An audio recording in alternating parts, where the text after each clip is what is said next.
A day in my life as a content creator na piling sikat dito sa aming baryo. Uy! Ngayon nga ay samahan niyo akong pumunta dito sa La Casa Ignacio Resort. Dahil nga bali-balita na maganda talaga dito. Tara, samahan niyo ako at itutur ko kayo kung gaano kaganda La Casa Ignacio Resort. At pagbungad-bunga pa lang ay makikita mo na talaga kung gaano siya kaganda. At na-excite na nga akong maligo sa pool. At ang babait nga ng mga staff nila dito. Kaya kung ako sa inyo ay tara dito sa La Casa Ignacio Resort. At apakaganda ng view dito. Meron sila ditong tambayan. Aba, apakaangas naman nito. Kaya pwede dito ang family at friend. At higit sa lahat ay kumpleto na din sila sa mga gamit. Uy! At eto nga ang kanilang pool. May pailaw at maliwanas at malinis. Aba, eto na nga talaga. At eto naman ang kanilang kitchen. Meron na siyang ref at meron ng lutuan at meron na siyang dispenser. Uy! At eto din ang kanilang comfort room. Meron pang babae at meron pang lalaki. Aba, ayos to. At kung titignan mo talaga ay napakaliwanas at apakaganda. Kaya tara, samahan niyo akong libutin natin tong La Casa Ignacio Private Resort. At eto na nga, ipapakita ko sa inyo kung gaano kalinis ang kanyang tubig. At eto nga ay punong-puno talaga at apakaganda at apakainit. Kaya ano bang hinihintay nyo? Tara na dito sa La Casa Ignacio Private Resort.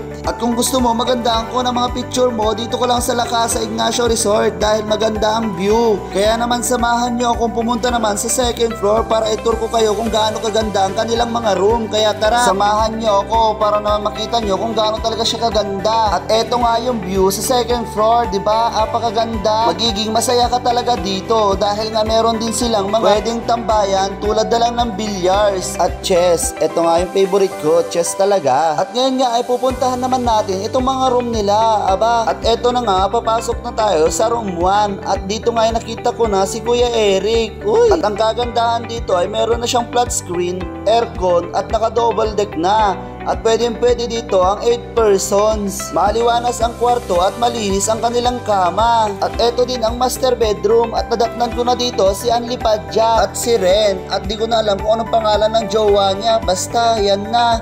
At eto na talaga ang master bedroom, di ba? Apakaganda at apakaangas. At dito nga ay kasama ko sila Gwyneth, Roach at si Buro Queen. Uy! At pagkatapos ko nga kayong itor sa La Casa Ignacio Private Resort ay nag-ihaw naman kami dito ng barbecue. At meron na din pala silang coffee shop at milk tea. Kaya hindi mo na kailangang lumabas dahil nga meron din sila dito. At kasama ko nga pala dito si Miss Igado. Ayan, nakasama ko na din ang aking idol. Uy! Sana all! Ibang content creator si Mia Moon, Charis Vlog at Buro Queen at Roach Vlog.